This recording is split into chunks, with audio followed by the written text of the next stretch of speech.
بسم اللہ الرحمن الرحیم۔ شروع اللہ کے نام سے جو بڑا مہربان نہایت رحم والا ہے۔ اکثر انسان کا دل اپنی ناممکن دعاؤں پر بڑا بے چین رہتا ہے کہ وہ یہ کیسے جان سکتا ہے کہ اللہ اس کی مانگی چیز پر راضی ہے یا نہیں۔ تو یاد رکھنا، جب اللہ کسی کی دعا پر راضی ہونے لگتا ہے تو اچانک اسے کچھ چیزیں بھی ضرور ظاہر کرتا ہے۔ میرے اللہ کا قرآن تو خود اس بات کی وضاحت کر رہا ہے کہ وہ کن سے راضی ہوتا ہے اور کن لوگوں کی دعا کو قبول کرتا ہے۔ تو سنو، اللہ فرماتا ہے، اور جو لوگ خوف اور امید کے ساتھ اللہ کو پکارتے ہیں وہی لوگ اللہ کے محسن ہیں، اور بے شک اللہ کی رحمت محسنوں کے قریب ہے، اور تم کچھ بھی نہیں چاہ سکتے مگر جو اللہ کو منظور ہو،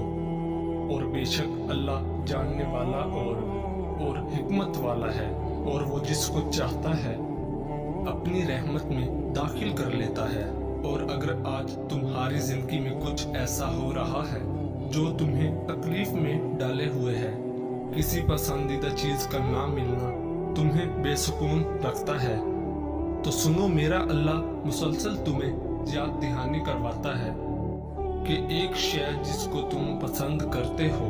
تمہارے لیے پسندیدہ ہے، اور وہی تمہیں اپنے حق میں بہترین لگ رہی ہے، مگر در حقیقت تم اللہ کی مشیت اور غیب کا علم نہیں رکھتے۔ جان رکھو، خالق کو مخلوق کا علم ہوتا ہے،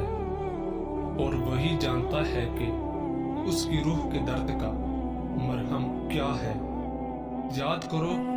وہ وقت جب سلمہ رضی اللہ تعالی عنہا شوہر کی شہادت کے بعد شدید غم سے نڈال تھی۔ بہترین ہم سفر کو کھونے کا دکھ بے چین کیے ہوئے رکھتا تھا، مگر اس وقت انہوں نے اپنے رب سے یہ دعا کی، اے اللہ، مجھے مصیبت سے نجات عطا فرما، اور میرا جو نقصان ہوا ہے بدلے میں اس کے بدلے بہترین نعم البدل سے نواز۔ جانتے ہو، اللہ نے انہیں نبی پاک صلی اللہ علیہ وآلہ وسلم کی صورت میں ایسا بہترین اور عظیم نعم البدل عطا فرمایا تصور بھی نہیں کر سکتی تھی۔ بے شک میرے رب کی عطائیں غمان و بیان سے باہر ہوتی ہیں، تو تم بھی اپنے غم کے اندھیروں کا علاج یقین کی روشنی سے کرو گے نا، تو بہت جلد تمہاری گھٹن زدہ زندگی میں تازہ ہوا کا جھونکا ضرور آئے گا، جو تمہارے غم کے طویل سجدوں کو مختصر کر دے گا۔ اور اگر تمہیں ایسا لگتا ہے اللہ تمہاری دعا قبول کیوں نہیں کر رہا،